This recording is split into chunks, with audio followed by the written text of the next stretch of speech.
What's going on, everyone? And welcome into Plizont's podcast, filled to the brim with glitchy analysis and freezing cold takes so cold that they're boiling hot. Before we get into today's episode, we're going to talk about our sponsor for the day. Thank you so much to Hungry Howie's Baton Rouge. Check out their website for both takeout and delivery deals. Right now, they've got a deal. Get a large one-topping pizza for just $7.99. Thank you so much to Hungry Howie's Baton Rouge. And in today's episode, we are talking AFC, NFC championship game, what those means, and all about my thoughts on those games. We've got our second Q&A, and boy, does this have some banger questions. And last but certainly not least, we are going to lock it in. I'm sick and tired of missing these picks. I swear to you, these are the ones. Plizont's Locks returns. All right, well, let's go ahead and break into it. The main topic of today's episode, the NFC and AFC championship game. We're first going to talk about the NFC. Philly dominated a team that ended the game basically without a quarterback. From the jump, Brock Purdy hurt his elbow. He apparently tore his UCL and is out for 6 months. But after only throwing 4 passes was he hurt. And the game from then on out was over. For the first 20 minutes of that game, the 49ers defense showed the hell up and made it look like this game was going to be a battle of field positioning and hard-nosed running games. But in the last 5 minutes of the first half, the 49ers ended the game for themselves. Jimmy Ward got caught on a crucial defensive pass interference on 3rd and 7, and his teammate Trae Ward got another later in that drive to continue to give the Eagles life. After giving up a touchdown that drive, Josh Johnson comes in for the 49ers to replace Brock Purdy as quarterback and fumbles the snap. Eagles ball on the 49ers 30. The yellow cloth went flying again 3 plays later, and it looked like the 49ers were going to hold Philly to a field goal until a crucial face mask on Boston Scott that cost the 49ers 15 yards. Shortly later, Boston Scott grabs the ball again, runs it in 10 yards for a touchdown. After that, the 49ers came out of the second half with the oxygen completely sucked out of them. And to add to the pain, Josh Johnson gets hurt in that opening drive, and the 49ers literally have no hope after that. I credit the Eagles for winning and capitalizing, but they've yet to be challenged this postseason. On the Fox broadcast, the crew showed a stat that the Eagles led the league in time with a lead the entire season. Now, this can mean 2 things at the same time. The Eagles are dominant, and the Eagles don't have good experience coming from behind. I love this Philly team, but I worry about them falling behind and having to abandon the reason why they're even in the Super Bowl, which is the run game. Now, moving on to the AFC Championship game, there were 2 takeaways that I had from this game. 1, Patrick Mahomes is top dog, and everyone, including me, are always trying to find excuses to say otherwise. This man threw for 326 yards and 2 touchdowns on not 2, but just 1 leg. Second, don't hit the quarterback on his way out of bounds. To me, if you saw this play, it's a shame all around. It's a shame that the late hit by the Bengals defensive end, Joseph Osai, will go down in infamy, and it's a shame that he handed the fate of the game into the refs' hands. But what choice did those refs have? It was the correct call, and the Chiefs move on despite Joe Shiesty's drippy pregame fit. Bengals will be back 100% though. They just need to protect the quarterback. Steve Spagnuolo, the Chiefs defensive coordinator, called a near perfect game. Chiefs win with that last-second field goal, 23-20. Moving on to the Super Bowl, we've got Eagles, Chiefs. Eagles open up as an early favorite. Just like this past game, I think Mahomes is going to have more question marks about his injury. The high ankle sprain, it's grade 2, usually takes 2 to 3 weeks to recover from. He injured it last week. He should be fully healthy coming into this last game, but he's going up against an Eagles defense that led the league in sacks. This is not the Bengals, who only had 30 all season long. The Eagles are going to come from Mahomes. That's what the Bengals should have done, but that's what the Eagles 1,000% will do. I want to see what he looks like under pressure. On offense for the Eagles, they are fully healthy, except for maybe Jalen Hurts. I think he'll be fully recovered from his shoulder injury from 4 weeks ago, but we'll just have to wait and see on that. All right, now let's move in to our Q&A. Now, thank you so much to all of our loyal listeners who sent in some questions. I am more than happy to answer them. I'm going to go ahead and take this time to say, if you're listening to us on Spotify or if you're checking us out on YouTube, be sure to hit that follow button or that subscribe button. It's much appreciated and it motivates me to continue to do this podcast. I love each and every one of my listeners. Let's get right into this Q&A. First up, why did the Bills get all the Super Bowl hype in the preseason and not the Bengals, who made it to the Super Bowl last year? To me, it's a media and fan issue. Both are always looking for a new narrative to follow or fall in love with. Now, let's think about college football today and the NBA 3 to 4 years ago. Both did not get talked about near as much as they should have on sports debate shows. Why? Because it's like beating a dead horse. Everyone knew that those 2017-2018 Warriors with Kevin Durant were going to win the title, and every year in college football, it's Alabama or it's Georgia, and no one that's not a fan of those teams wants to hear or talk about it. Now, the Chiefs are a part of that, whether you like it or not, but maybe to a lesser extent. They've been to 5 straight AFC championships, and no one wants to pick them because it's following the same old narrative. On the other side of boring stories, you have fluke ones, miracles like St. Peter's run in the tournament or TCU's football season.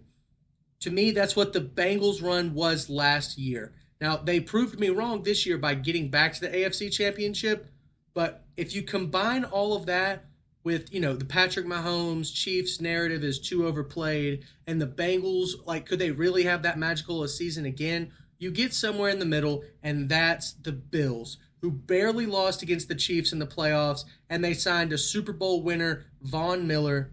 That's your answer. Now, do I think the Bills are going to be that hyped up again this next season? Absolutely not. They have way more questions to answer, and that first question they've got to answer is who in the hell is going to be their running back next year? Because I don't think it's going to be Devin Singletary. Next question. Is Alabama's dynasty strong enough to last after Nick Saban retires, and is it already over after last season? Well, first, I think as long as Nick Saban is there at Alabama, Alabama is in playoff contention, and it will always be in the grasp of every Alabama team going into November. To me, as long as Alabama is competing for SEC titles, maybe not winning them, but just competing, the dynasty is still alive. I start Alabama's dynasty in 2008 when they went 12-0 and lost against Tim Tebow's Florida team in the SEC championship game. Now, to answer the first part of that question, I don't think Alabama's dynasty is strong enough to survive Nick Saban's retirement. We've seen some decay over the last couple of seasons, and I think the NIL will play a huge part in continuing that decay. Alabama doesn't have the funds to compete with teams like Texas, Georgia, Miami, nor the desire to, apparently. According to multiple reports, Saban told multiple players, current players, recruits, and transfers, to find somewhere else to play after listening to their NIL demands. Apparently, a player came in and asked for $500,000, and Saban basically just told him to kick rocks. Now, that being said, the most important part of this answer is simply history. And in this case, in almost every single case in human history, history always repeats itself. Now, this is answering whether or not Alabama can survive Saban's retirement. Let's look at some of the other dynasties in the past, 50, 60 years. Now, certain teams in sports can't maintain success. Almost every team in sports, whether it's football, baseball, basketball, soccer, whatever, cannot maintain success after a star player or a coach, or maybe even both. The 50s and 60s Celtics stopped their historic title run after Bill Russell retired. The 60s and 70s Alabama teams ran out of steam after Paul Bear Bryant retired in the 80s. Moving on to the 80s. The 80s Lakers and Celtics weren't the same without Magic and Bird. The Bulls weren't the same and weren't even really a playoff contender after Michael Jordan retired. Look at every single team LeBron James has left. Those are not title contenders. Now, Nick Saban is the greatest college coach of all time, which is all the more reason why Alabama is most definitely not the exception to the rule. It would be awe-defying to follow up 6 national titles in 12 years with even 2 national titles in the next 10 after Saban is gone. I think that would play in his favor to being the GOAT too. If Alabama remains Alabama after he's gone, there will be people who will say, oh, he was just a product of the system and Alabama's always been good and, Saban just came and piggybacked off that. But mark my words, here and now, there is not a single chance Alabama lives up to the Saban legacy immediately after he's gone. It's never been done before, and it won't be done now. You can go ahead and book that. Now, next up, this is kind of a lengthy question, but this is personally my favorite. Which NFL free agents will be the most impactful this offseason? Specifically, Tom Brady. All right, I looked through every single projected free agent for this upcoming year, and I even added in Derek Carr because I don't think the Raiders are going to be able to find a trade for him. I think he's going to get cut. Anyways, here's my top 10 most impactful free agents for 2023. Number 10, Josh Jacobs. He's the lead rusher in the NFL this year. The Raiders really screwed up by declining his 5th-year option. Now, Jacobs and Devontae Adams were the only bright spots in Vegas. Now, I have him at number 10 because I don't know if running backs are one of the more important positions in this list. So, like I said, number 10. Number 9, Dalton Schultz. Now, Schultz had a down year, but best believe this guy is a top 5 tight end. Just put him in an offense that actually knows how to use a tight end, and he's a slightly lesser version of Travis Kelce. Number 8, James Bradberry. Now, this is one of my favorite players in the NFL right now. To me, he's the best number 2 corner on a team in the NFL. I think you can get Bradberry at a bargain deal, and he will overperform like he did this year. The second team All-Pro corner is a Super Bowl caliber player. He's extremely impactful. That's why I've got him at number 8. Number 7. Now, this is a low-key steal. I don't know if anybody's talking about him being a free agent, but number 7 is Dalvin Tomlinson. With the success of Chris Jones and Aaron Donald, someone like Tomlinson can be used as a huge clog in the middle, a disruptor and a double-team factor that Minnesota did not even see this year because they didn't use him correctly. Number 6, Orlando Brown Jr. Now, in 2020, Brown was one of the best tackles, but then he moved to Kansas City where he's maintained average play. Now, I think teams see his potential, and that's what he showed off in Baltimore. So I imagine if he signs to a different team this next year, he's going to have a much more successful year. Number 5, Daron Payne. Now, this is a better version of Dalvin Tomlinson, more athletic, more pass rush-esque. The duo between Jonathan Allen and Payne in Washington was top 5 in the NFL in terms of defensive tackle pairings. Now, he can easily replicate that somewhere else with another defensive tackle. I love Daron Payne, and I think that he could absolutely tear something up if he goes to the right team. Number 4, Jesse Bates. In my opinion, he is the most underrated free agent this offseason. Pass coverage, zone or man, he's elite, and he's not a bad run defender. I think he could have a Tyrann Mathieu impact on like the Kansas City Chiefs. I think he can go somewhere and really make a difference. Number 3, Tom Brady, the GOAT, greatest of all time for those who are wondering. The playoffs pained me to watch, but I know he probably still wants to ball. I personally think he should retire, but I'm not out here trying to tell another man what to do with his career. I think in the right offense, Tom Brady can still get to one last Super Bowl. Possibly. He's got to have a lot of weapons. Not the Raiders. Promise you that. Number 2, Derek Carr. The Raiders should be punished, imprisoned for the torture that he has had to go through. He went through Gruden, bad defenses, Antonio Brown. Somebody give this man a competent GM, a competent coach, and quite possibly even a competent team, and he's a top 10 quarterback, maybe even a Super Bowl winning quarterback. But I digress. Number 1, and how have people not been talking more about this? I don't know. Lamar Jackson.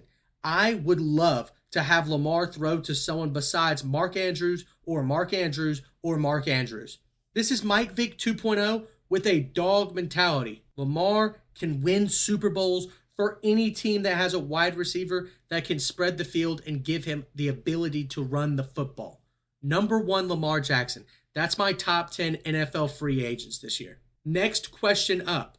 Why does Trae Young stick around with the Atlanta Hawks? Well, for starters, they dropped a bag on his head. He signed a 5-year, $215 million deal that kicked in this year. He's making $37 million this year. But outside of that, I'm really not sure why. What was very strange this offseason was the DeJounte Murray to the Hawks trade. I'm really not sure what that was about. Now, it's undetermined whether or not it's going to work. The Hawks, I think, are about 500 right now. But there's only one basketball, and eventually one of them is going to have to defer, and they will be let down by that. Not sure when that's going to be. I would not be surprised to see him either demand a trade or demand that Murray be traded. There's a lot going down in Hotlanta this summer if they flop in the playoffs. And that's why I think maybe Trae Young could be on the move this offseason. I don't know. All right, second to last question. If the Eagles don't win a Super Bowl this year, is this season a failure? Now, usually I would not say this about teams because, you can build up to the playoffs like the Chiefs did, and you can, work your way into it like the Bengals did. Neither of their seasons are failures if they don't win the Super Bowl, but 1,000% this season is a failure for the Eagles, but not for reasons that you could really think of on the surface. Yeah, any playoffs team's goal is to win a Super Bowl, like I said, and if you don't, it's a failure, but the Eagles are different because they've caught lightning in a bottle. The A.J. Brown and C.J. Gardner-Johnson trades, plus the Hassan Reddick and James Bradbury signing, elevated the Eagles to a whole new level that won't last for more than this year. There are several factors that can potentially close the Eagles Super Bowl window sooner rather than later, which is why it is so important to win now. Here's the Eagles free agents just this offseason. Fletcher Cox, Robert Quinn, Brandon Graham, Javon Hargrave, Jason Kelce, James Bradbury, Ndamukong Suh, Miles Sanders, C.J. Gardner-Johnson.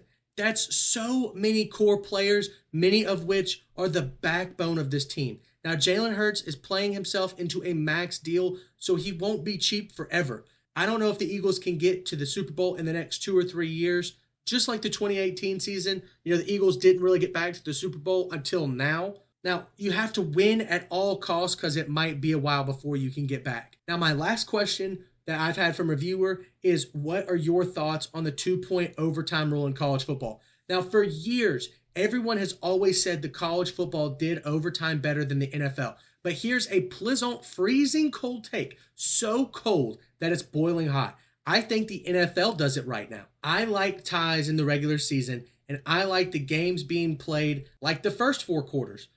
Basketball, soccer, and baseball go business as usual in their initial overtimes, and they let the games be played naturally. College football should do the same with a 10-minute quarter. Both teams get the ball. Now, whenever you have somebody get a stop, then the game's over. The championship and playoffs have a sudden death after 10 minutes. That's a given because you have to have a winner. But during the regular season, I'm all for a tie. I'd love to see some ties. Unless, of course, it's probably for Alabama. Then I'll be upset. All right. Thank you guys so much once again for that Q&A. That is going to do it for that. We are going to get into the best part of the show. Man, oh man, this is hot off the press. I've got the script for tonight, and it's teeming with so many tasty plays. First up, Stephen Curry over 41.5 points and rebounds. It's plus 290. Ladies and gentlemen, Curry is going nuclear tonight. Mark my words. And I'm not sure you're ready for it. He's been on fire the last 5 games, averaging 33 points per game, and he's trying to make a case for another MVP. Give him the rock, get out of the way, 41.5 points and rebounds, book it. It's over. Speaking of the Warriors, here's a little parlay for you. Warriors -5 and Timberwolves moneyline. Curry is going to obliterate SGA and show him why he wasn't the all-star starter and give his signature 8+ 3-pointer performance. And these young Bucks at OKC just aren't ready for this savvy Golden State Warrior vets. Give me the spread and some. On to the Timberwolves. I like Anthony Edwards to go off. He had 34 points against Sacramento on Saturday. He's playing Sacramento again tonight. And guess what? He's going to do it again because the Kings do not have an answer for them. Next up, we've got just another weird play with a player prop. Kyle Kuzma over 36.5 points and rebounds, versus the Spurs. That's plus 210. In his last 5, Kuzma is averaging 25 and 9, and that's including a fluke game versus the Magic where he had just 10 points and 9 rebounds. This is going to be his bounce back game against a Spurs team that has lost 10 of 11. Book it, Kyle Kuzma, over 36.5 points and rebounds. Now, last but not least, a little college basketball lay. Virginia money line versus Syracuse. Simply put, Virginia is a top 10 team and Syracuse is struggling in the ACC. Now, while away conference games can be, dicey, I'm going to roll the dice on the future ACC champs this year and pair that with another top 25 road team. I'm going with Iowa State alternate spread minus 4.5 against Texas Tech, who is actually favored in that game. The Red Raiders are horrible against the Big 12, going 0-8 so far this year. They lose conference games by more than 10 points per contest. And combine that with their already 34-point loss against Iowa State earlier this year, I'm slamming the Cyclones minus 4.5. Those two games are a nice plus 289. We'll be seeing you for sure. That is going to do it for this episode of Plizont's podcast. Thank you all so much for tuning in. Be sure to hit that follow button, that subscribe button, and we'll see you